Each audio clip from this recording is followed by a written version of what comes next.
10. Tua going deep. Oh, he's got Hill! He's got Hill! That is 6. 4. Allen stepping up and now floating it downfield and digs it behind the secondary. Stumbles, but brings it in. Buffalo touchdown. The other side. They're down 10. Stevenson looking for a block. He got it from Myers, and there he goes. Kiss him goodbye. That is a touchdown. 31-yard run. Stevenson and the Patriots have taken the lead late in the first half. 1st and 10. Uzama, the tight end, on the move, with a couple backs and a fake by Wilson. And a block by Uzama. And downfield they go. This is the rookie running back Hall. There's a block downfield by Berrios. Still on his feet, dragging defenders down to the wall.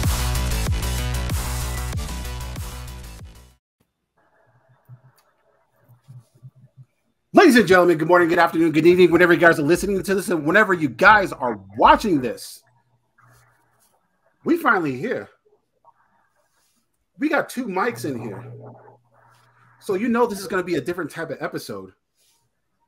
And it's the final division preview for the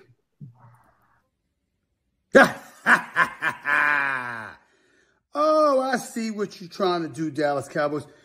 Trading for another quarterback. Could that be that you don't have that much faith in Dak Prescott? Could that be the reason? Could that be the reason? I'm not sure.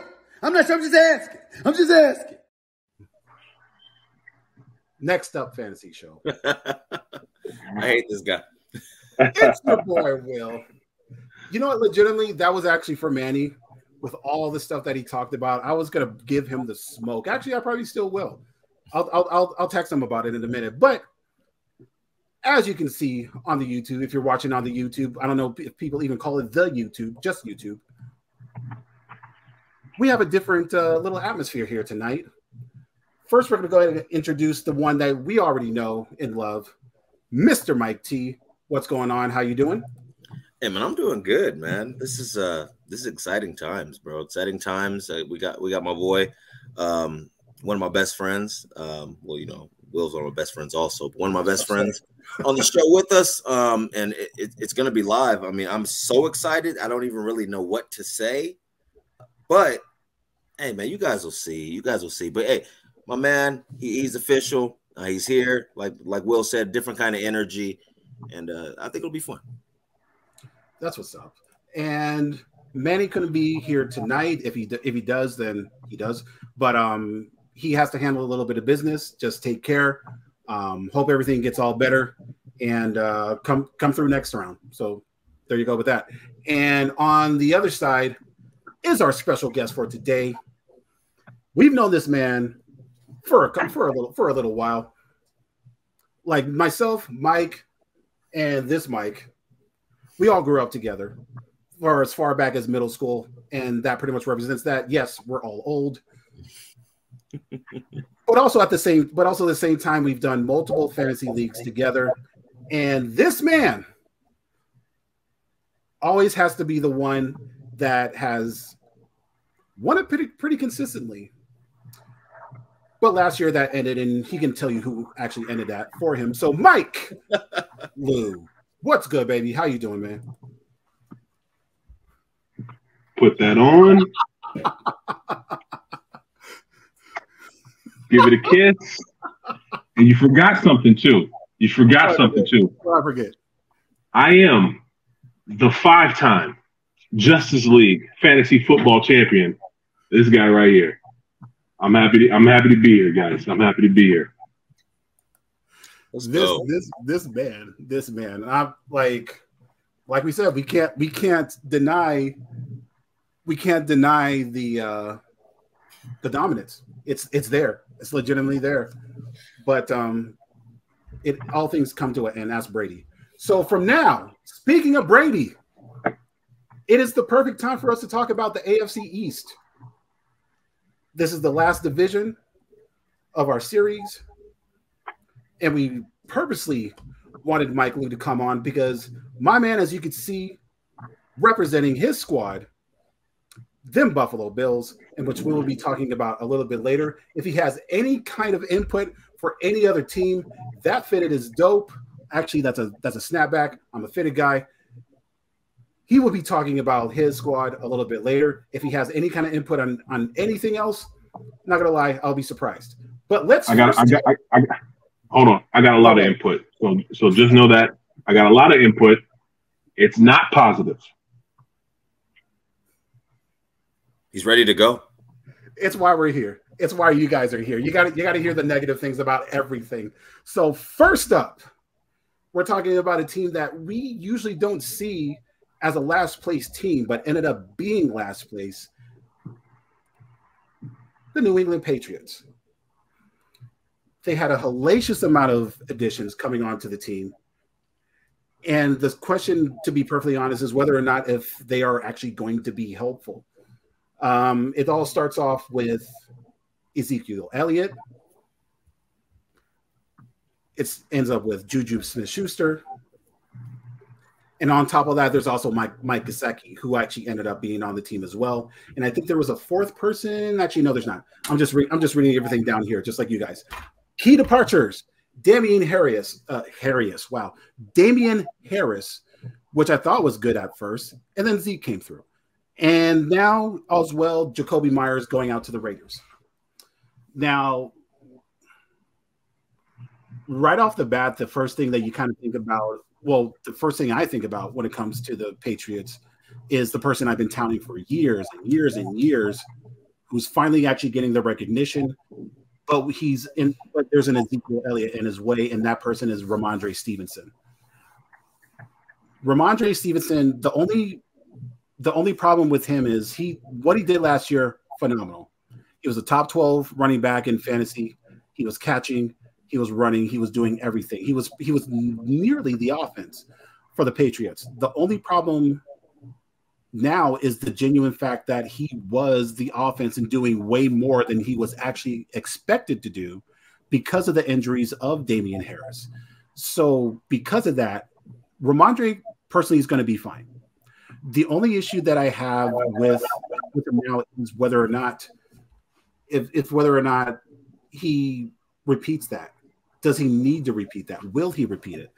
And to be perfectly honest, I highly doubt that he will, because of the fact of the entrance of Ezekiel Elliott possibly taking some carries from him. It's not going to be a lot, but it's going to be enough. Anyone else on the offense, I can't really think of too many that's as fantasy relevant on the team. Maybe a Mike Gesicki.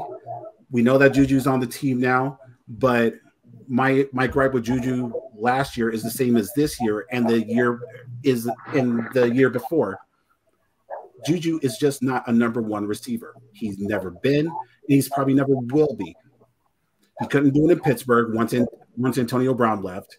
He couldn't do it on the best offense in the league in the Kansas City Chiefs last year, but he got a ring. Shout out.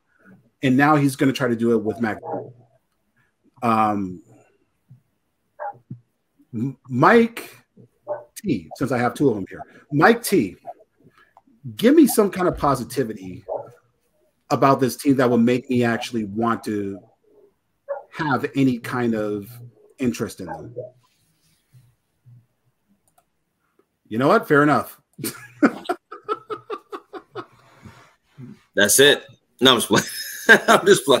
No. I mean, it's New England. When we talk about New England, I mean, they're not really fantasy relevant, to be truthful, excuse me.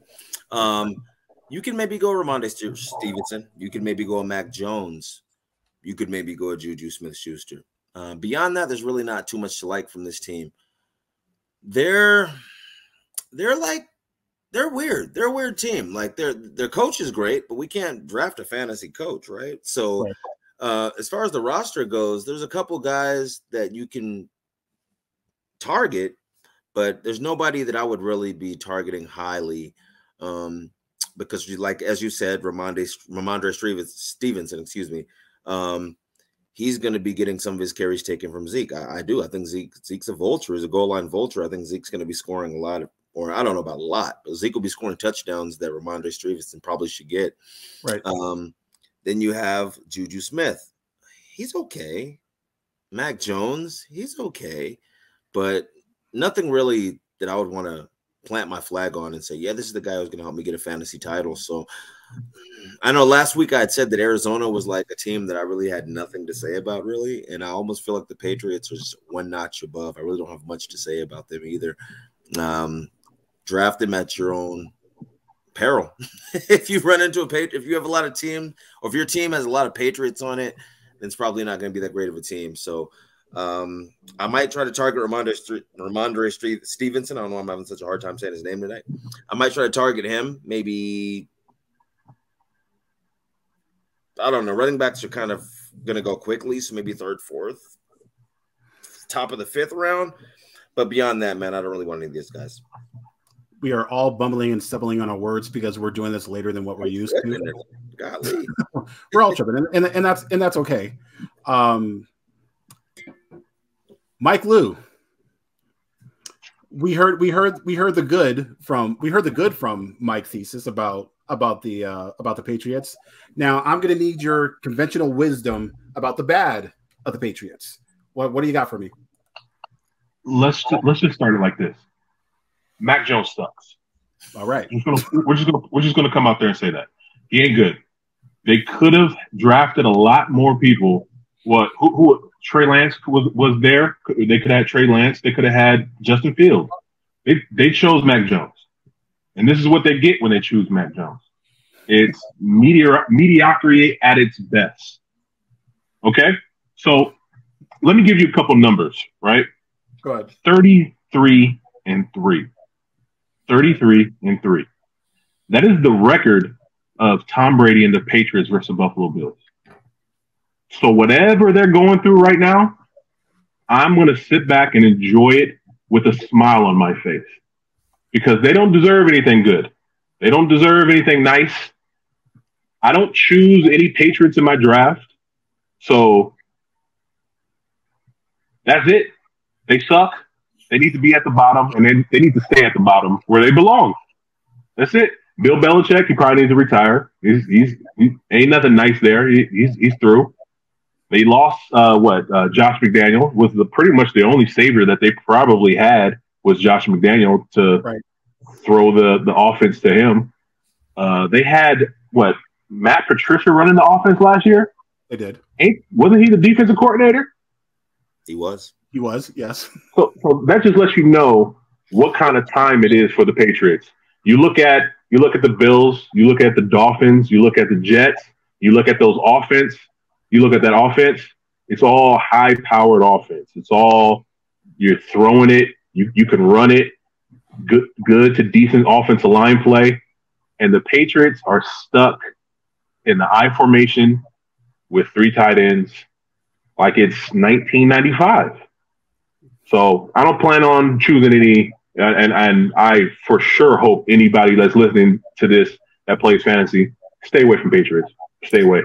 Let me say one more thing, man. I feel like Bill Belichick and Matt Patricia and all these dudes. I mean, I remember them saying Matt Patricia is like a rocket scientist. I think he had a rocket science degree. Like, doesn't matter in football. He had the pencil in the ear and all that. Big number 2. Like, I just feel like they feel like they're the smartest dudes in the room, but in that next room over, there's other smart dudes. So you can be the smartest guy in this room, but there's another room, and you need to worry about those guys. So yeah, and they had their time. They had their time. You can't deny what they did for 20 years. Basically, they were running football for 20 years, and this is the paycheck right here. I mean, this is the receipt that they got. This is the bill has come for them to pay for that success that they had, and I hope it's long. I hope it's long. I love this episode already, and I can't agree that much. I can't disagree at all when it comes to it. Yeah, it's pretty much just about the time for New England to set, and there's nothing wrong with it. It's just the fact that everyone else in the division just got that much better, and because of that, like, it kind of seems that like the Patriots are a tad bit behind on the times. They do have good football players, but of course, this being more of a fantasy show, like as far as fantasy relevancy, like let's be honest, like Juju is barely hanging on. Ramondre is the only person that you have, and Zeke is going to be a handcuff that's going to be drafted late in the draft, and to the point where, but he's not going to be relevant enough for you to want any interest in them or anybody else. Gesicki maybe, I don't know, but like then again, tight end is always trash. But there's no way I can't disagree with any of these arguments. So that being said, this is just easy just to quickly move on to the next team. Next team. I kind of felt that the next team they survived and they were able to get by certain games, and it was to the point where they were very close to even getting into the playoffs, but they still ended up getting a losing record. And very curious to see what happened this year, just because of everything that they've done in the offseason. And that squad is them Jets, New York. 7-10 record. They picked up a quarterback you might actually know of, Aaron something. Dalvin Cook recently just signed with them. Mecole Hardman from Kansas City ends up going over there, which I hoped was going to be a good player in Kansas City, but he just couldn't do it there. Neither, like a lot of the Kansas City rejects just moved on. And there was one more player that I had on there. I'm waiting for the thing to scroll. This is taking forever. Oh yeah, his buddy Randall Cobb joining the fold. But the departures, Corey Davis just recently retired, made that announcement a couple of days ago, and he had his time here and there. Good shout out to him being a good best ball player. And Mike White, I put in there. He's not super relevant, but this podcast, this squad actually did like Mike White and everything that he did when he was a starting quarterback. Him and Michael Carter, they were unstoppable together. But his time is gone. And as far as these Jets, I mean, you can't deny it that they did get a little bit better offensively.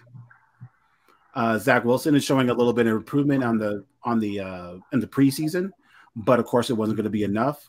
But also you got to remember that Aaron Rodgers is up there in age. He's not exactly like to the extent where he's like a Tom Brady-esque player.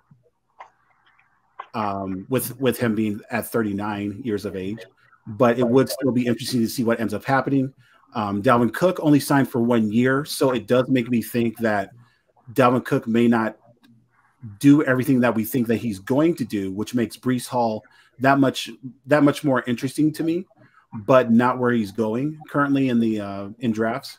And of course, you got second year Garrett Wilson, who he was the rookie of the year last year, wasn't he? It was Garrett Wilson, right? Yeah. Yeah. So Garrett Wilson, and he did that with a terrible quarterback. Like all 5 terrible quarterbacks that he played with, ends up getting rookie of the year. Still should have been Drake London, but anyway, you got a second year in Garrett Wilson, who actually now has a decent quarterback who can gun it down the field. And the general questions that you have from this team is, will they actually end up getting a little bit better? Aaron Rodgers did play yesterday in his only preseason game. He was a little bit rusty, but still ends up getting a touchdown pass in. But we're going to start with the bad here first. So, Mike Lew,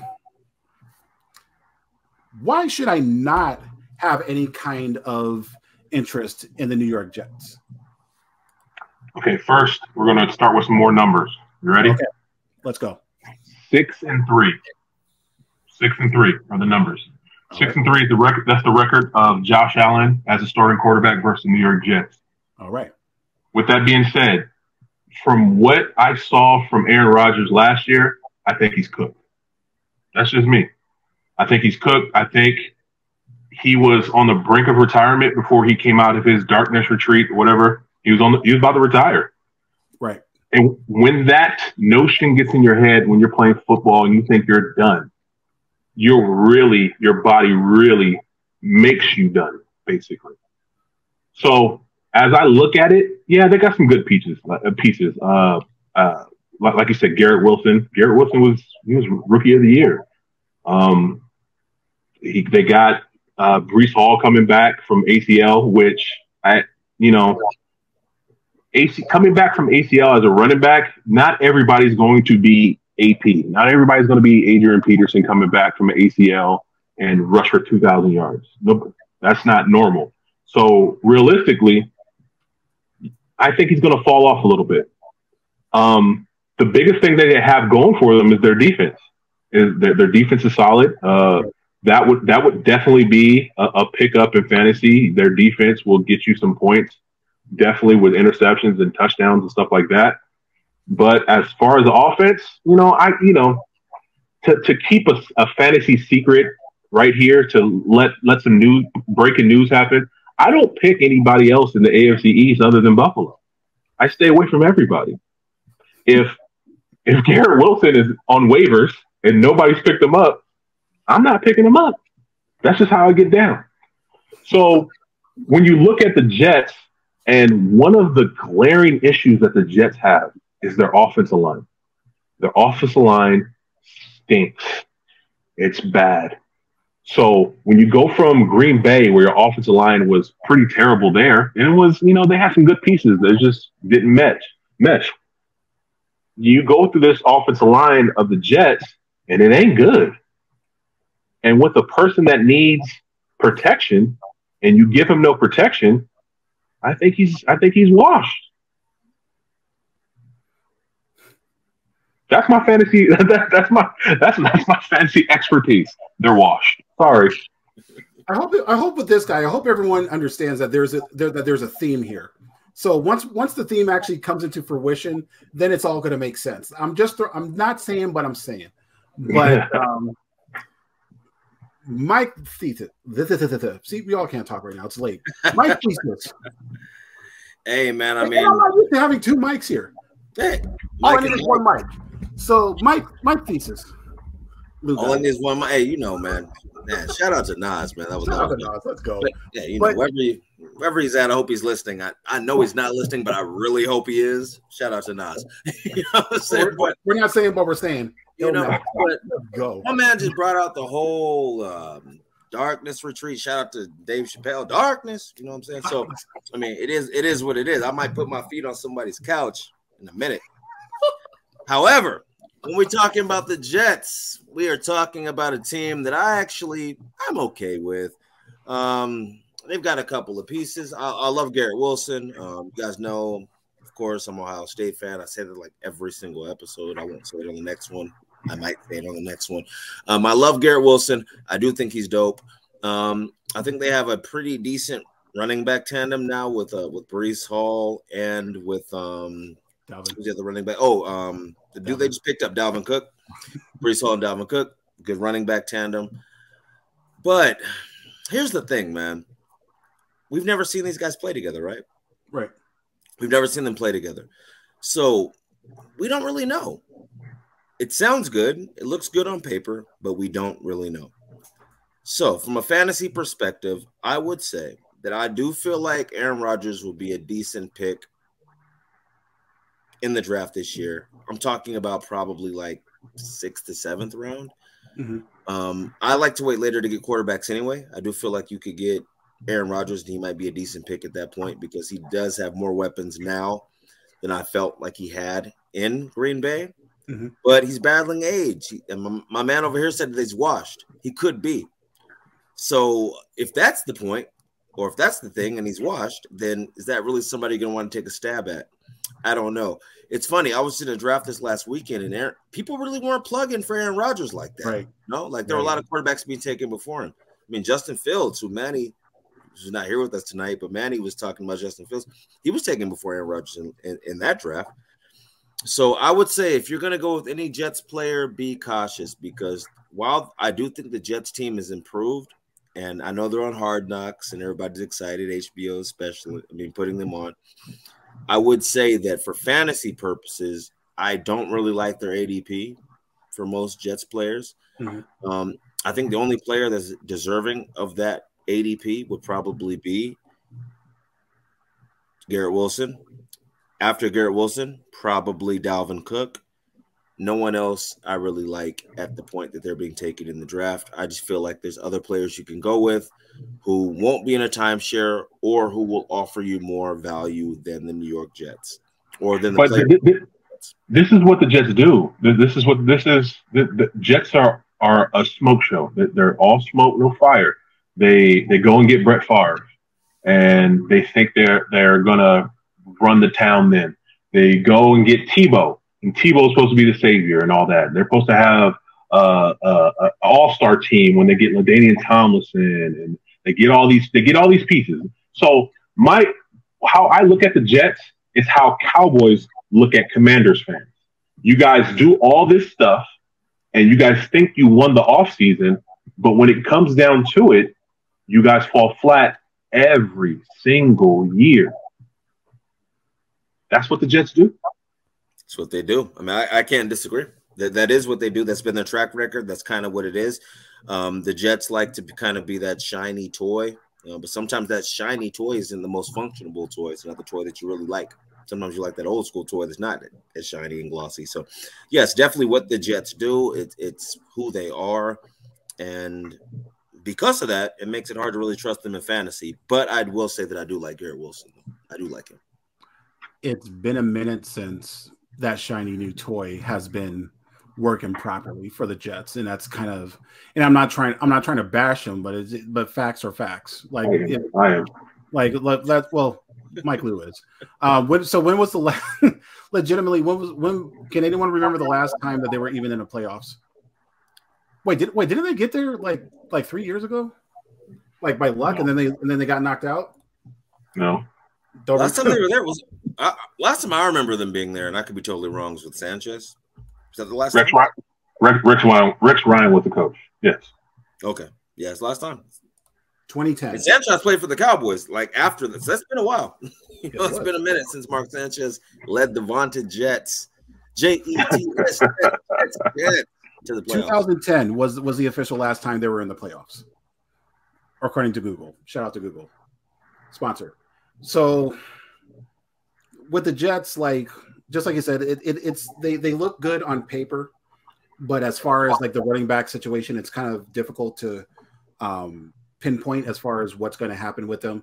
Dalvin Cook could very well be, like, no pun intended, Cook. Breece Hall, Breece Hall with the ACL injury? It could be a little bit more on the cautious side as far as how much they'll use him until he fully 100% gets there. But like ACL injuries are and running backs just don't mix. They're never the same once they actually get them, and then from there it's like where you're drafting him. I've seen him in like the 5th round getting drafted, 4th round, 3rd round. I was going to do a running back video similar to the quarterback one we did as far as grading, and there was a time where I almost put Breece Hall in like the A tier because I felt that like, and that was before Dalvin Cook came in. I felt that he was going to slowly but surely get a little bit better to the point where there's a lot of confidence in him with taking the bulk. But like right now, I can't do that anymore. So be cautious with him as far as drafting. Next up was such a fun team. Was such a good team, but some guest host on here disagrees with that. He's kind of on the chill mode right now before we get to what the Niners were last week, the main event. But let's just go straight to it. We're gonna talk about the Dolphins right now. For right now, 9-8 record. A lot of scary situations with Tua. With injuries, with getting hurt, being away for games and things like that. Key additions, as you can see, Tyler Kroft was really the main one. There wasn't really anything else that jumped out, but based on news and such, I'm at least hoping that Jonathan Taylor actually might be going there. Hoping. Key departures. Mike Gesicki left. We already talked about him going to the Patriots. Teddy Bridgewater, for some reason, wearing the number 50 jersey for the Lions now, right? And Myles Gaskins, which we somewhat talked about a little bit last year when it came to the running back position. With the exception of the running back, I feel this team is stacked. Some people disagree, but I'm going to keep talking because it's my turn. Even without Tua, Tyreek Hill still handled business. He was still like a top 3 wide receiver in fantasy last year, nearly getting the same numbers as Justin Jefferson. So that's at least a little bit of acknowledgement that should be recognized.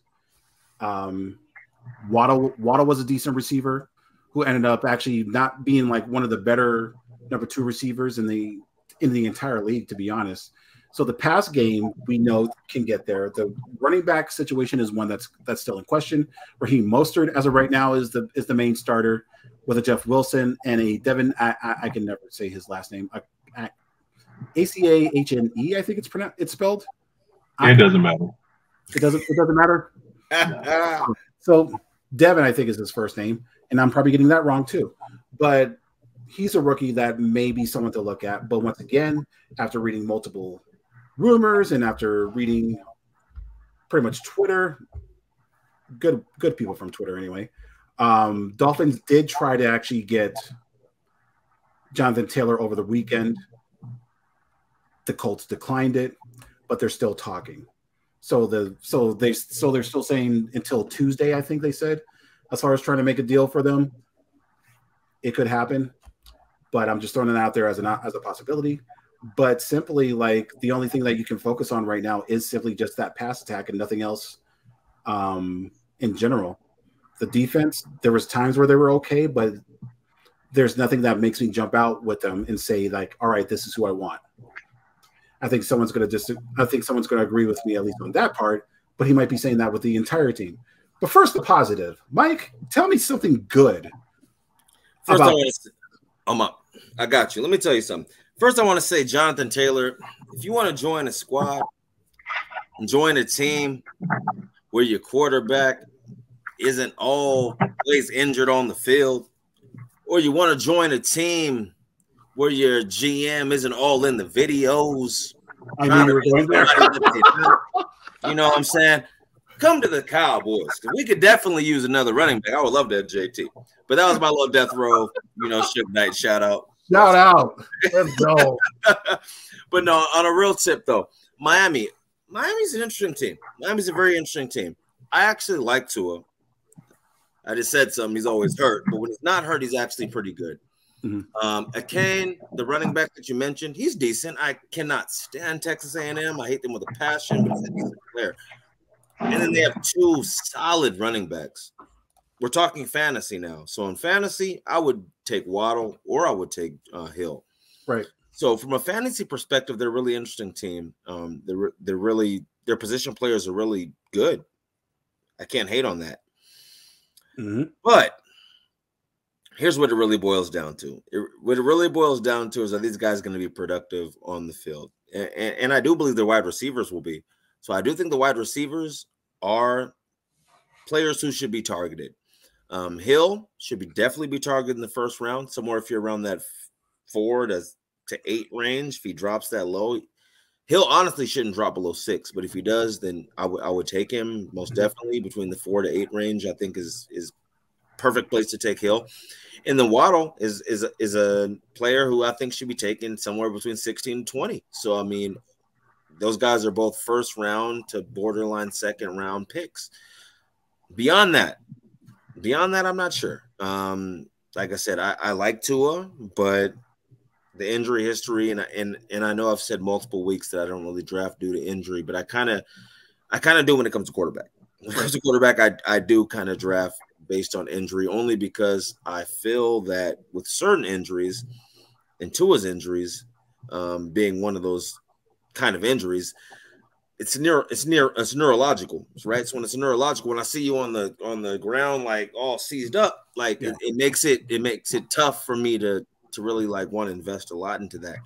So for me, while I do like Tua, I do think there's other quarterbacks you can probably get later on in the draft who might be a little safer, because we don't really know how many more hits Tua can take. But I do love the wide receivers. The running backs are okay, but no one's really gonna win you a fantasy draft or a fantasy title, in my opinion. I feel like they're more supplementary kind of players. I'd go for the wide receivers and probably nothing else. As a quick FYI, Tua is from the average that I'm seeing as far as quarterback rank, he's getting picked as between the 10th through 12th quarterback in drafts. So he's down there. He's a little bit low. That's a good place for him. That's a good place for him. And Tyreek Hill, like my personal opinion, like someone asked what should the top 5 players should be, how they should be drafted. My personal top 5 is Justin Jefferson, Jamar Chase, CMC, Austin Eckler, and Tyreek Hill. So you have 5. I have 4. You have 5. That should be the 5. We're right there. But I mean, Eckler and Hill, they can switch. It doesn't matter.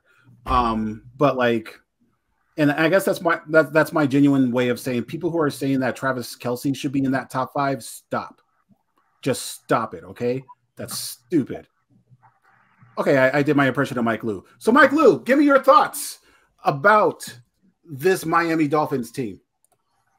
I'm gonna start you off with some numbers. You ready? 8-2. 8-2. That's this man's record versus the Dolphins. 8-2. So we got that out the way. I'm actually going to say something semi-nice right now. Their receivers are really good. Their receivers, Hill and I forgot the other dude's name. Waddle. Yeah. They're really good. They're really fast. That concerns me as a Bills fan when my defense is going against them. But there's one problem, and that's their quarterback. The quarterback might be one concussion away from retirement. That's just the facts. And a lot of people talk about, hey, the Dolphins are good and, Tua just has to stay healthy. And after last year, I don't want to hear anybody talk about injuries. My guy almost died on the field. I don't want to hear anybody talk about injuries and how that affects their team and affects their chances. I don't want to hear it because we went through it last year. We went through it all last year. So when you look at the Dolphins team, your engine, what makes your car go is Tua. And if he's not there, your car ain't going nowhere. They don't have the running backs like Mike T said. They ain't got the running backs for that. And I hope to God they don't trade for Taylor, because I don't want to see that. I don't want to start hating him. But your quarterback is your engine. Your quarterback makes you go. And your quarterback can't stay on the field without hitting his head very hard. So, yeah, the defense,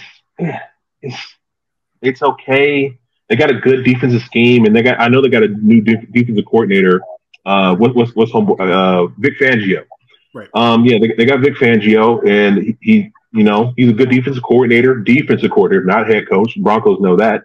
Mm-hmm. And he's going to bring some pressure. They bring pressure a lot, but they also give up big plays.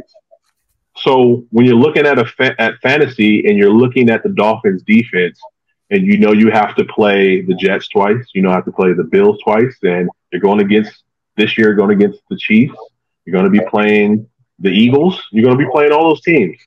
And if your defense don't get there, it's a wrap. So the only real thing that you probably want to get from the Dolphins are the receivers. And that's it. Because Tua can't stay healthy. He's one hit away from being radio. And that's just the honest truth. I agree. How can you disagree? And to be perfectly honest, I remember us talking about it last year, as far as that hit. And I remember saying that Tua should legitimately just stop. Like, and because there was the 1 week where he got the hit, and then there was the very next week where he didn't feel, or where he wasn't 100%. Like, don't get me wrong, we appreciate we appreciate how much you want to be on the field, and I think every one of us has that in general, since we all played sports. But the problem is, generally, if you can't go, then you have to know that you can't go, and you have to stop. He had two concussions in less than a week. He had the concussion that they said there was a back injury versus the Bills, and then they played that Thursday, and then he really had a concussion. He was on the ground. He was seizing up. You have 2 concussions in a span of a week. That's concerning. That's not meant for you. Your brain is not meant to go through that kind of trauma in less than a week. You're not even giving it time to heal. Exactly. So, and who's their backup? Not Teddy Bridgewater. Not Teddy Bridgewater. And even if it was, so the hell what? They got Skylar Thompson. Like, I have no faith in the backup quarterback of the Dolphins, and I have no faith in Tua. They said he was taking karate classes to learn how to fall. Man, get out of here, bro. Taking karate classes to learn how to fall? Bro. So to answer the question, the official backup for the Miami Dolphins, Mike White. Oh God. I do like Mike White. Messed up's very own. We drafted Mike White. The Cowboys drafted Mike White. I like Mike White, but yeah, he's not gonna make him. Yeah, he's not. We all know it. So let's go ahead and head up to the moment that someone here has been waiting for. Someone's main event, and that is the AFC East champions, Buffalo Bills. Third. 3 in a row. Get that right. 3 times. 3 times division champion. Just correction, you know. What is your stat department? Your stat department? Yeah, correct that. Correct that in the bottom line. Clarifications are always welcome. 13-3 record. And of course, it's only 16 games because of the game being canceled that we all talked about. Dalton Kincaid gets drafted. Latavius Murray gets added on. Damian Harris gets added on. And key departure seems like it's only just Devin Singletary. Now, everyone here that watches this show knows that it's usually me that does all the breakdowns first. But I'm a good host. And with that being said, we're going to hear the positive about the Buffalo Bills. But it's not going to be from Mike Thesis. Mike Lew, boy. Tell me the positives about this Buffalo Bills squad. Let me give you a few numbers. Right? Numbers. There's only 2 quarterbacks to throw for 4,000 yards and rush for 500 yards. You know who those 2 quarterbacks are? I'm dying to know. I'll stop you right there. They're both Josh Allen. Okay? Josh Allen. He's the only quarterback to beat Patrick Mahomes in Arrowhead twice. Now we got to do it when the time is, when it counts, we have to do it then. But that just lets you know what kind of level that man is on. So now let me get down into it. We are the AFC champions for a reason. We have that weapon. We have that weapon X at quarterback. That man is that quarterback. And guess what? That man is that receiver too. We got Diggs. You know, there's a lot of drama happening in offseason. Diggs this, Diggs that. What's the relationship? There's nothing going on. It's a nothing burger, as the white people would say. It's a nothing burger. So now let me give you some sleepers. Now you look at what we built in this offseason. You just mentioned the running back Damian Harrison that we got in. When it comes goal line time, we used to rely on Josh Allen to get that thing in, right? No, now it's Murray. Now it's Damian Harris. Now it's those power backs to get us in there. So if you're looking for if you have a deep fantasy league and you just want some easy points, yeah, I would roll with Murray. And if it's really thin at running back, I would roll with Murray. I would roll with Harris. They're going to get you those touchdowns in the red zone. Now you have Cook. Now Cook is going to get a bigger role. Like we're going to see him flash this year. He's going to have a bigger role, not only rushing but passing. He's a good receiver. But the biggest jewel in fantasy that you probably want to get is Dalton Kincaid. Yes, Dalton Kincaid out of Utah. That man is going to be lining up in the wide receiver position, also lining up on the line. He's going to be mixed around everywhere. So get ready for a lot of looks going his way. He's going to get a lot of catches. Josh Allen loves Dalton Kincaid. So we're looking at a good year this year, man. I'm very confident. I'm very confident in this team. I know we went through a lot last year, a lot. We went through 2 blizzards, somebody almost dying on the field. We had Micah Hyde out for the year with an injured neck. Von Miller he was out for the rest of the year, torn ACL. A lot of things happened last year that we ran out of gas versus the Bengals. Like there's no doubt about it that we ran out of gas. But this year we're not being picked as much, and I kind of like that. I kind of like flying under the radar. Last year we was on everybody's show. We're gonna win the Super Bowl. I really didn't like that. But this year we're flying under the radar. A little bit of disrespect. I like it. So if you're looking at a good sleeper, Dalton Kincaid, man, at tight end. That's the end of your rant. I got some more if you really want me to go. You want me to go, we can go. And I want to give my man all the time he needs to do his thing. I mean, if you I don't know, if you feel you need to this is the AFC breakdown, but you know what? I'm gonna throw in the Chiefs there a little bit too. Let's look at the Chiefs. Let's look at our competition. Our competition, you lost a lot of wide receivers. You lost Juju Smith-Schuster. He was a big part of your offense. Offensive line. You lost what was his name? Orlando Brown. You lost Orlando Brown. Mm-hmm. Offense getting kind of thin. Now we're about to really see who was calling these plays out there, because your offensive coordinator gone. That man gone. That man in Washington. So Andy, it's on you. It's on Matt Nagy. What y'all gonna do with this Lamborghini that you guys got? I think we got him this year. I think we can get over that hump that is the Kansas City Chiefs.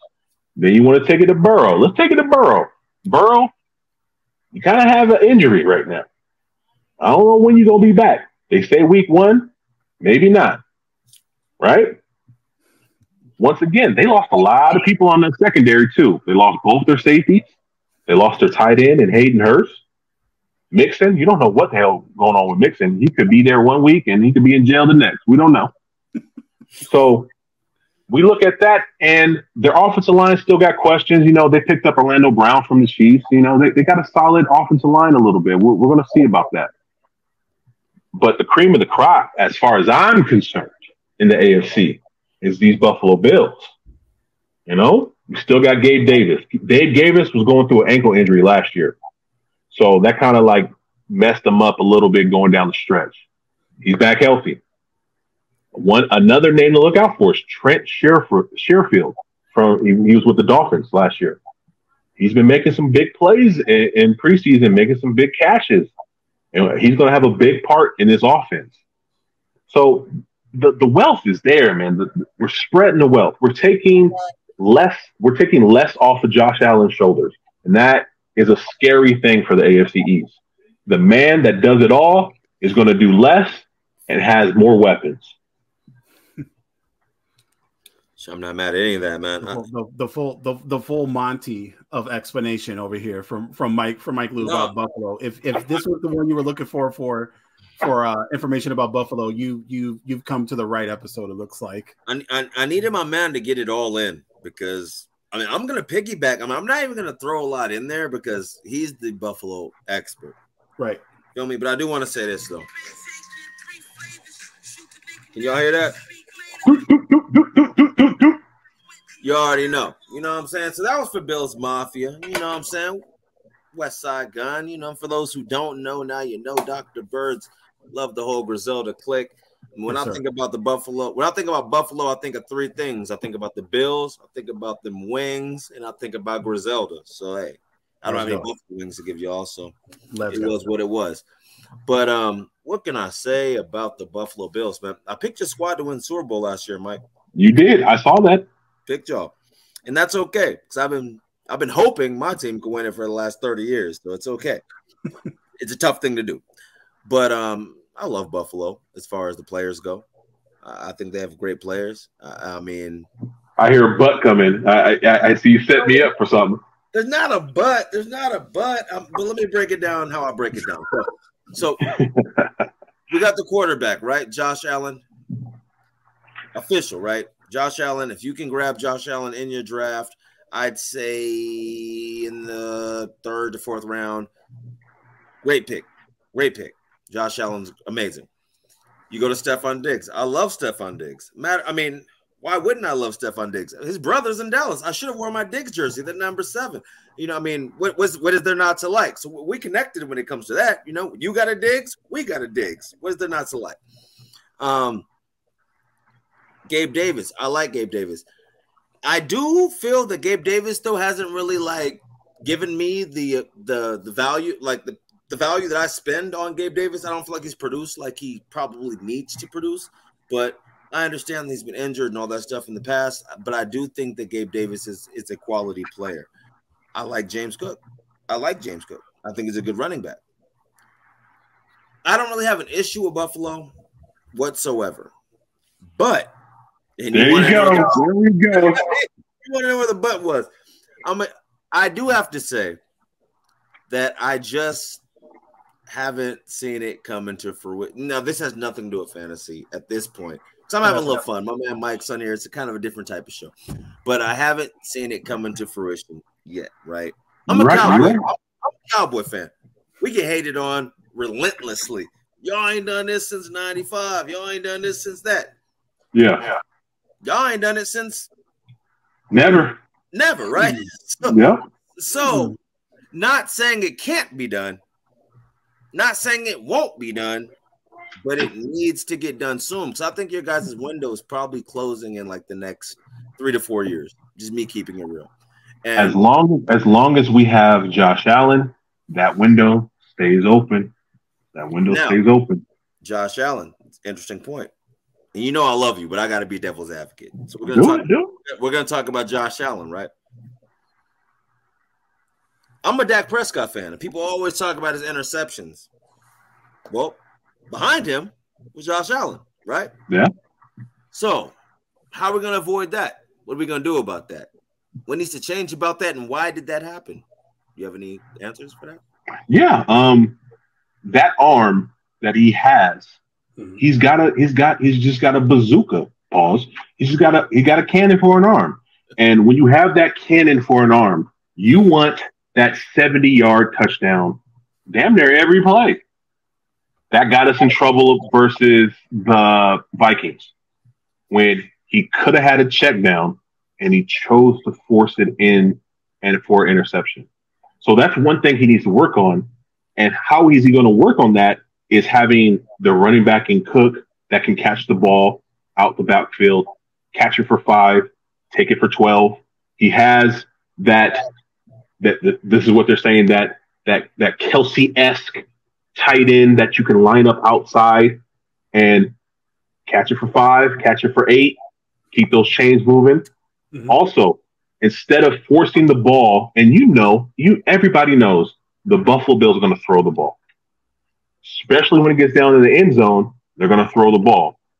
Not really this year. We have those 2 running backs that in 5 yards can get you that touchdown, and you don't put the ball in Josh Allen's hands in those crucial moments when it's 3rd and 1 on the 1, where he has to sneak it or he has to go over the top or something like that.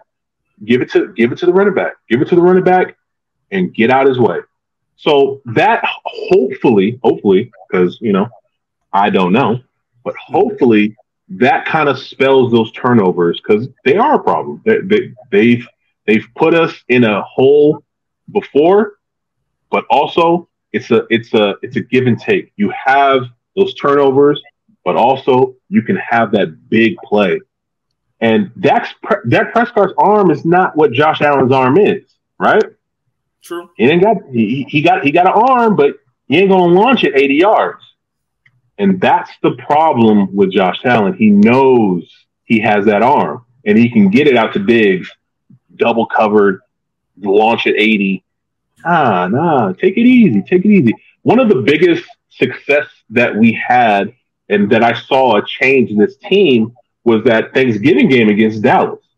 That Thanksgiving game against Dallas, I saw different Josh Allen where he was at the line checking the different formations, and he was constantly hitting Cole Beasley with a 5-yard, a 7-yard, an 8, a 3, a 5. And it was just picking apart every hole that he can find in the defense.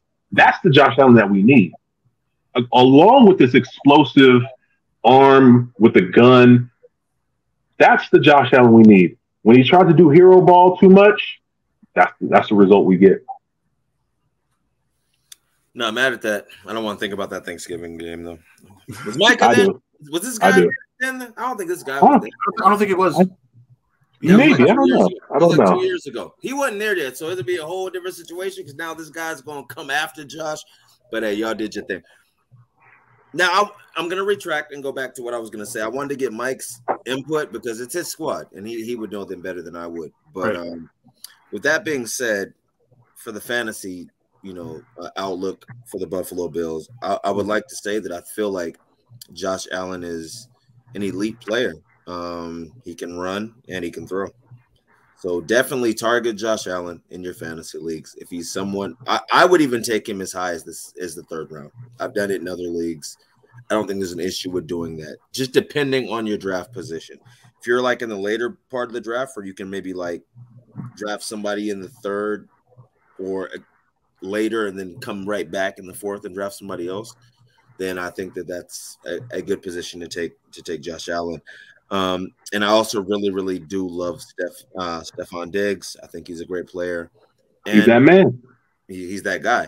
And with the running backs, I do like Cook and I like Damian Harris. I don't know what Damian Harris is going to do, but I do like Damian. Goal line. That's it. Tough yards. I like him later on in the draft because of that goal line, and I think I'll get some touchdowns. So I think the Bills are a really good team. And it's going to be fun to watch and see what they can do this year. I think the AFC will be between the Bills, the Chiefs, the Bengals, and the Jets. And those 4 teams can fight it out. And the funny part, don't forget the Ravens. Don't forget the Ravens. The Ravens? Yeah, you're right. You're right. I do like the Ravens, too. I actually picked him, Lamar Jackson to be the MVP of the whole entire league a couple shows ago. So, yeah, I do like the Ravens, too. And for honorable mention, I would even probably maybe throw in the Chargers. I think they have an outside chance of being really good. We'll see what happens. Now, my lone issue with the Bills, I think everything else is fine. Josh Allen is getting picked is on average getting picked in the third round, along with Mahomes and Jalen Hurts. Steph Diggs is getting picked late in the 1st round. Kincaid you can get for not exactly free, but he's getting picked pretty late. Bargain. Gabe Davis, I think I seen like 6th or 7th round on average. The lone problem that I have is of course the person that I didn't mention through all that, which is James Cook. I want him to be good. You don't like Cook? Actually, he is good. He's in the NFL. But I think the problem that I have with him is where he's getting picked up at. I don't think that where he's getting picked up in, which is around the 5th and 6th round, that's not where he should be. Because I feel that in the 5th, 6th round, there's other players being picked where the roles are a lot more concrete. Like I know that James Cook is gonna be the early down back. We all know that. But I don't feel that he's going to be enough of a 3-down back. He'll get in on occasion, but I don't think it's enough for it to be picked in the 5th round. Like if he's there in the 7th round, no question I'm picking him up. No questions asked. He's like the perfect, as of right now, he's the perfect flex to me. But a lot of people have been steaming up James Cook to the point where I've seen him go as early as like the 4th round, and that's way too damn early. So it's not the player that I have the issue with. It's where he's getting picked up from. That's the problem. James is going to cook. He's going to. But I'm not picking up where he currently is at this moment. That's my only gripe. No, my bad, Mike. But I was going to say that's a valid point. I wasn't exactly sure where he's getting picked up ADP wise. I was kind of more just speaking on the player. I like the player, but yeah, I mean, in your every draft is different. So right. When you're drafting, you have to be very aware and cognizant of the value that you're getting for that player. So, like Will is saying, if you have to get James Cook, and what round were you saying he's going in? As early as the 4th, I would get him in the 7th. Yeah, if you're trying to get James Cook in the 4th round, I think that's a little too early. I would agree with Will, and I would choose to pick him later on in the draft. I think there's better options you could get in the 4th round. You know, and I'm just talking about somebody who's trying to win a fantasy draft, leaving like how we feel about the players and their abilities kind of out of the right. question. Pushing that to the side and just going for like ADP and what we can do. Why take a player in the 4th round who you can probably get in the 6th? Right. So, you know, you were correct. You're correct that all drafts are different, and you don't know. I think what people are looking at is if the running backs are going quick. So if you're in that 3rd round going into the 4th, and you got what Pierce or is it Pierce or whatever from Texas? Damian Pierce. You got him out there. You got a couple other lower tier running backs. Why wouldn't you take a chance on them? You know what I'm saying? Yeah. So I feel you. I feel you on that. It might be too high, but we're also looking at a running back starved fantasy league. Like running backs go so quick. And if you miss out on that boat, that could take your fantasy team down, way down. So I get where you guys are coming from, saying that, yeah, it's too high. You could probably get in the 6th. But also, running backs are premium. In fantasy, they're premium, not in real life, obviously. But, you know, I get what you guys say. Actually, you know what? I'll let's do a I was going to do this with Manny, and we talked, and me, Mike, and Manny talked about it earlier. I was going to start it off. I was going to start the episode this way, but of course we kind of rushed in this episode. So I'm going to do a little bonus right now before we pick up the division thoughts. I'm pretty sure Mike Lew, I know who you're going to pick. But I want to show you our a draft that I just finished before we started the show. And this is a draft where I put myself in there as a way to represent Next Up Fantasy. And this was with other multiple fantasy football content creators. Some that are kind of in the same range as us as far as the amount of followers and things like that on our Instagram. And I got the number 2 pick overall on this draft. So I'm sorry, you were about to say something, Mike? No. I was just gonna say, I mean, this draft represents the brand, so I'm gonna let you know exactly like how I feel about these picks. Okay, so I will admit before I show it to you, I'm going to admit one thing. I did something different that I usually don't do, and the reason why I did it was just because of the way that they fell. Just like what Mike Lew was talking about, the way that the draft goes can be different, or is going to be different with every single draft that you do. For example, I already told a thesis about this, but the very first pick of this draft, it wasn't Justin Jefferson, it wasn't Jamar Chase, it wasn't CMC, it wasn't Austin Eckler, it was Bijan Robinson. Bijan Robinson was the first pick for this draft. It's not a bad thing, but it's a unique thing. And that means that with them having the first overall pick, they have the utmost confidence that Bijan Robinson is going to be that guy. I feel like that person has to be a Texas fan because I love that. I want to know, but like Texas likely. But that's a lot of confidence to do in a fantasy draft. Number 1 overall, a rookie. I'm just saying. So that being said, let me pull up the let me go ahead and pull up the actual result here. So let me pull it up. And again, the one thing that I did different here was I picked multiple people from the same team. I don't do that a lot unless I do that with a quarterback. But I didn't get there in this case. But I still ended up picking multiple teammates from multiple teams. And I wasn't the biggest fan of it, but I still kind of liked how it looked. So that being said, this is the squad. What you got? This is the squad. So Dak Prescott, Jonathan Taylor, I have a feeling again, Alexander Madison, Justin Jefferson, Devontae Smith, Dallas Goedert, Kenneth Walker, Niners D, Tyler Bass is the kicker. And here's my bench. Drake London, Sky Moore, Rashad Penny, Jalen Warren, Juwan Johnson, Zay Jones, Gus Edwards. So okay. in the most sincere way, in the most honest way, what are your thoughts? Seeing a lot of Eagles on that shit. I know you. I don't like that. I don't like that. But I mean, you gotta do what you gotta do. But yeah, man. I don't like that shit, man. Genuine. The one thing I noticed. Solid team. One thing I noticed was the Alexander Madison pickup.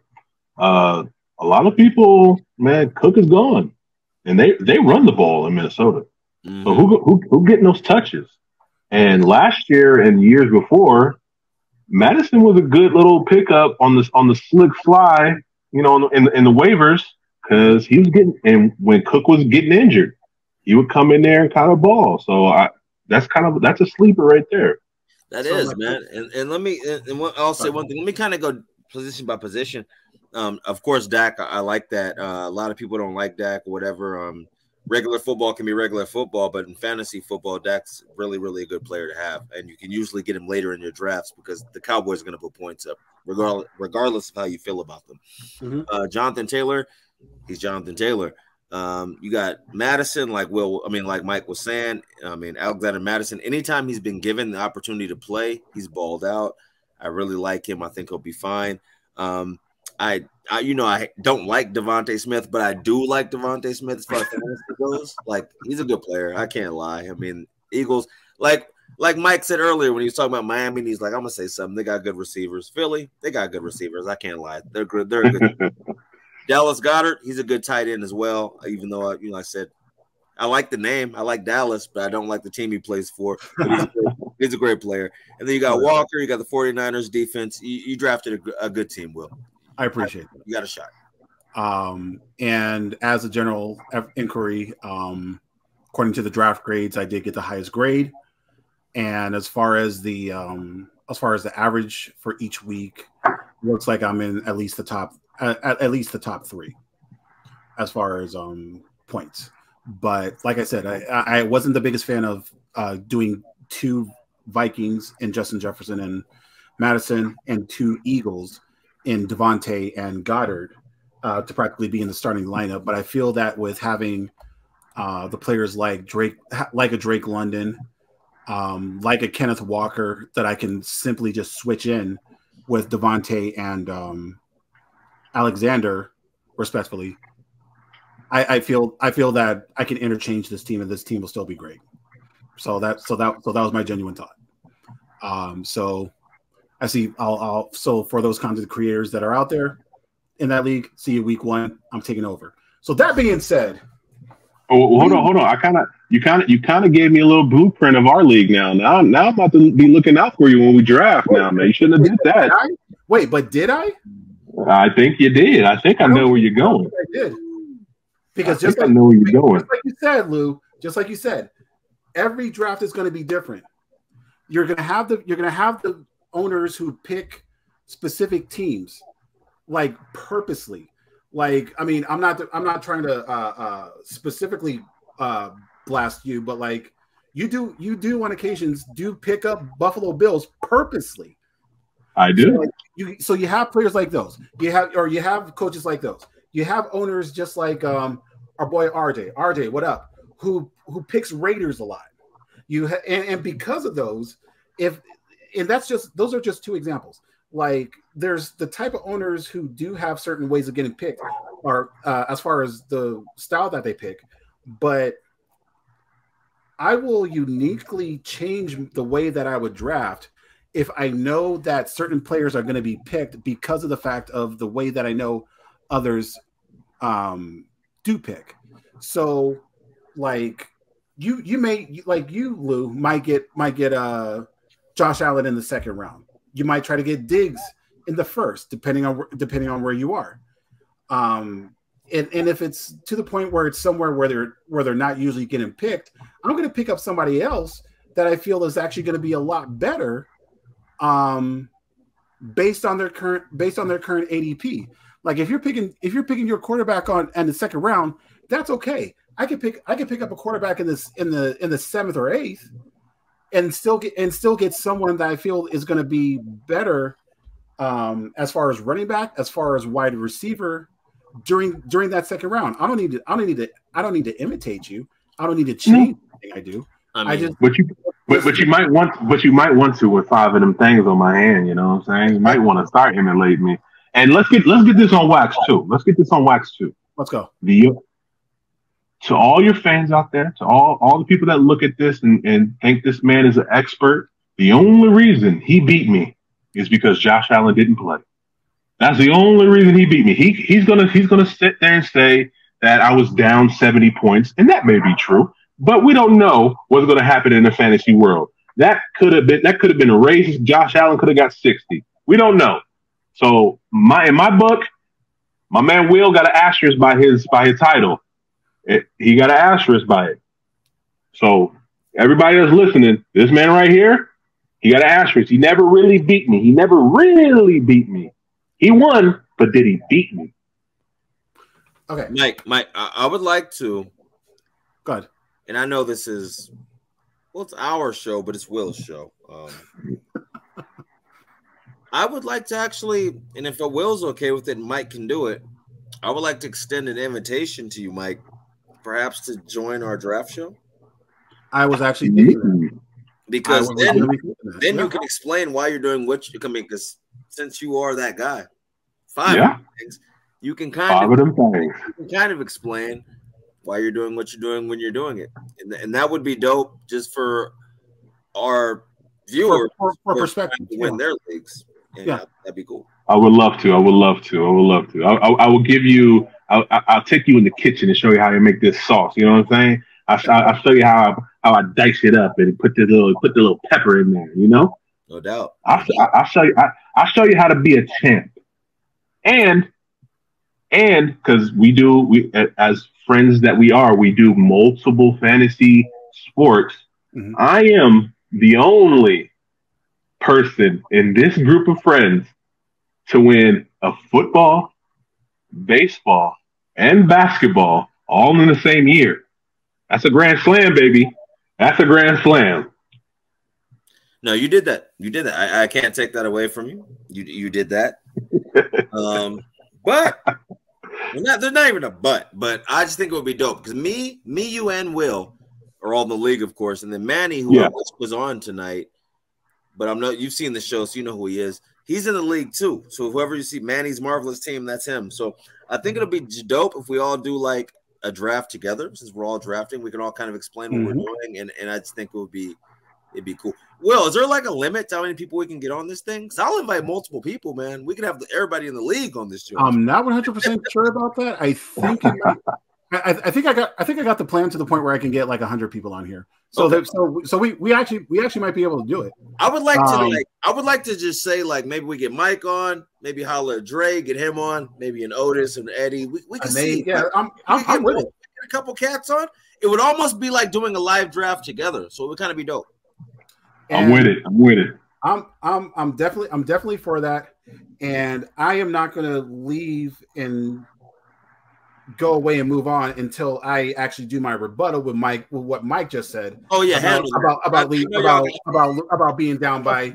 First of all, it was 75. Second of all, I still had. Wait, hold on. So second of all, what he's not telling you, I still had the Buffalo kicker. So along with the Buffalo kicker, for every touchdown that this quarterback does, I'm getting an extra point. So I'm still going to be rising. And if Josh Allen failed, like he actually was during the game, we don't know that. If he can at least get it down the field, who's going to get at least 3 extra points on his side? Game stopped in the first quarter. We don't know that. Exactly. You don't know. So what you don't know. So what you don't know is whether or not if Josh Allen, a linebacker, and Dawson Knox was going to be able to score a combination of 70, especially if Dalton's average at the time was about anywhere between 9 to 14. His highest probably of that season was probably 22. So you're going to tell me that Josh Allen? Well, I need one more way for this to make it make sense on your behalf. So for you to make 70 points or 75 points with me still having a kicker, how does Josh Allen get there? Since you're over relying on Josh Allen, how does he get there? It could have been like 4 touchdown passes, 3 of them to Knox. Ran in 2 of them. Went for 2. Tell that kicker to stay on the sideline. You know what I'm saying? We could have got there. That's what I'm saying. We could have got there. Strange. There was a way. Mathematically, there was a way. There was a way. But the likelihood of that, of having him score 4 passing touchdowns, and you said he'll run into. Wait, you're a numbers guy. How many times has he actually done that in a season? 4 and 2. I'm not too sure. Yeah, how many times has he done that? I'm not too sure. I would have to dig deep on that one. See, you don't have to because this right here. That could have been the game, but you don't know that. It stopped in the first quarter. You don't know, and this right here is what I love about fantasy football, right? Because it's always the unknown. Like we don't know what would have or could have happened. So you both have a point. Will has a point. He was up by a lot, and the likelihood of that happening was slim to none. But at the same time, this dude is the same dude I saw who had Navarro Bowman when like nothing else could possibly happen, and he picked it off and took it to the house and scored a touchdown. He beat my cousin. Matter of fact, my cousin hasn't even been in the league since then. He gave up fantasy football. That was it for him. He was like, hey, man. You never know. You never know what happens. You never know. Josh Allen could have went for 6 touchdowns, 7. You don't know. Could it have happened? Probably not. Was it possible? Yeah. But we'll never know. And I admire that spirit. So that being said, let's do the division predictions. Who do we have? Let's start with let's go ahead and go with the guest first. Because as you know, you see the show, we go from 4th to 1st. So I already have a clue as far as who you're going to pick for first. So let's just finish the rest. Who do you got? Okay, look, we all know Patriots. They're not them no more. So Patriots, they're last. Now we're getting into some deep waters because I think the Jets aren't going to be as good as people think they are. They're going to be 3rd. And I'll give the Dolphins a little bit of edge, but they'll still finish 2nd. And you know, the Buffalo Bills are going to be the 4-time AFC East champion again and again and again. We got that man, Josh Allen. He's 6'5", 240, and he can dish out punishment like nobody else. He's stiff-arming linebackers. Come on now, man. You should have went with somebody else. You know my answer. I'm wearing it right here. I'm wearing all of it. This is me. I needed to Bills, know baby. That's Bills. all. I needed to know the rest. Look at the rest. You might as well just said the rest is finished fourth. I got the Bills finished third, second, and first. I'm KRS one in it. Not only we number one. Oh, I'm sorry, we lied. I'm number 1, 2, 3, 4, and 5. Yes, sir. Shout out Boogie Down. Mike, who do you got? Well, man, I mean, I don't know. Wait, thesis. I'm sorry. Okay, you can. I don't really know how I can follow that. My man had the whole, funk on it. But my list is a little similar. Of course, I'm gonna put the Patriots last too. Now, let me preface this by saying I think this is a really good division. I think all the teams are decent. Fantastic. But I do have the Patriots finishing last. After that, I think I'm going to go the Dolphins, actually. The way Mike feels about the Jets, I kind of feel about the Dolphins. I like it. I think the Dolphins are cool, but I think that they probably – I think people think they're better than they actually are. I think Tua's probably going to get hurt, man. I hate to say it. And I think those two receivers they have are good, but they're small. No running game. Defense is suspect. I got them in third. Second, I got the Jets. Got the Jets in second. Only because I feel like Aaron Rodgers is washed. I agree with Mike. I feel like Aaron Rodgers is washed. I feel like he's actually going to be the one to hold him back. And we know he doesn't win big games, not anymore. So I have the Bills winning this division. I have them winning it pretty comfortably, too. I think they'll be about 3 games better than the second-place team in this division. I think this division is getting a lot of hype because everybody thinks that these teams will be good. But I don't know. I don't think that they'll be as good as people think they are. I think HBO's hyping up the Jets. I think Miami is not going to be that great because they just never are. I feel like the other squad in the division, who am I forgetting about real quick? It don't matter. It don't matter. I can't think who they are. They don't matter. So yeah, the Bills win this division, and they'll be ready to go in the playoffs. And the better question is that can they beat the Chiefs that can beat the Bengals? We'll find that. That's what we need to find out. Yeah, those are our 2 hurdles: Bengals and the Chiefs. That's what I'm looking at. I ain't looking at these fucking pissant fucking teams. I ain't looking at y'all. Can I say another Jay-Z? I ain't looking at y'all. I'm looking past y'all, man. I'm looking over here. I'm looking over there. The midget sending over the Giants can see much further than the Giant. Another Jay-Z. So,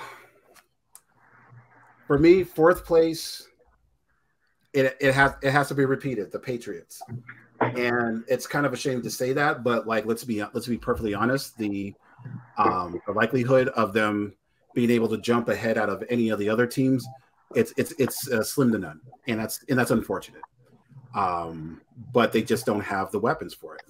3rd place, I'm actually gonna go the similar route as Mike, and I'm gonna say, well, there's 2 Mikes here, and that I'm gonna go with the Dolphins. The Dolphins to me are similar to, and not in the form of the weaponry, but to me they're kind of similar to the Atlanta Falcons to the point where they're a fun team. We're gonna watch them with everything they have. Like the weapons on both of them are decent, but outside of that, I can't see them being a real life football team to the point where it would matter and to the point where they would actually get into the playoffs. So they're going to be fun fantasy wise, but a real football team, I can't see it. 2nd place, I am going to go the same route as Thesis, and I'm going to say the Jets. There's one small chance. There's one slither bit of a chance that there's a resurgence. And I wanna highly emphasize this before I'll take myself back into the big screen. I have the slight chance of them making it as much as Mike Lew had a slight chance of winning the championship. All right, going back now. I had to. So first place, the same team that I picked last year to win the Super Bowl, Buffalo Bills. Like universally, I think I said it right. Universally, there's no team that's in that AFC East that can top them at this moment. The lone issue that I do have is overall is of course Josh Allen's turnovers. And as weird as it sounds, also the weather during December and January. As weird as it sounds, if the playoffs are going to be going through Buffalo, if they're going to be a top seed, the lone problem that they have is if whether or not they can consistently storm the weather, because it has cost them in the past. But outside of that, totally 100% agree with everyone here on the panel. Bills Mafia. I mean, what can I say? They were my favorite team when I was playing Tecmo Super Bowl back in the early 90s, late 80s. You was tripping. Raiders with that squad. Bo Jackson. No. Bo Jackson was the player. The Bills were that squad. Thurman Thomas, Andre Reed, James Lofton. That was a team. Unstoppable. I ain't mad at you. I just handed the ball off every single time to Bo, but I mean, I ain't mad at you. As you should. Back then I had my Bills starter jacket. I still got that. Mike know. I was wearing that in middle school. Everybody was wondering what is this kid doing wearing this belt? That was me. That was me. He's like, that's one thing about this dude right here. This guy is an official Bills fan. Like, he's not somebody who's jumped on the bandwagon, joined the mafia like the last couple of years. Like, this dude he's been there through the thick of it. Like, I remember the first day I ever saw this cat, he had a Bills jersey on. So salute to my man. Salute to the Buffalo. He will tell you everything about that team. Hey, next episode we can get into the flag football beef that me and Mike T got. We can get into that. That's a teaser for y'all. Next time we can get into that. How I'm still kind of salty. You know, let me calm down. Calm down. It's okay. Blood pressure. We got stories to tell because I just had one good game. We're gonna talk about it. So, ladies and gentlemen, that's it. That's all the divisions in this league. We went through all 8 of them, and pretty much the preseason is finished. And this has been our longest episode because of our special guest. Shout out Mike Lew. But right now, in all seriousness, ladies and gentlemen, it's game time. Now more than ever, it's game time. Like this week, I know a lot of people have their drafts. Next week, a lot of people have their drafts. The next episode, we're going to try to get as many people as we can into this show to do a draft, and you're going to get everyone's opinions, everyone's thoughts. Like it's pretty much all of us that grew up together and Manny in this draft, and it's just going to be a fun episode. And from there, the only thing I could say is take a look at all of our social media, YouTube, Twitter, TikTok. There's some stuff that's on there that's not on YouTube, that's not on the podcast. So take a look at some exclusive stuff. And like I said, the main one is us on Instagram. So that being said, for Mike T, what up? Hey, this show was amazing. You know me. Well, maybe some of you, those who don't know, but the whole Mike Thesis thing is my hip hop name. I do that as well. You can see me on YouTube or Apple Music, wherever, any platform.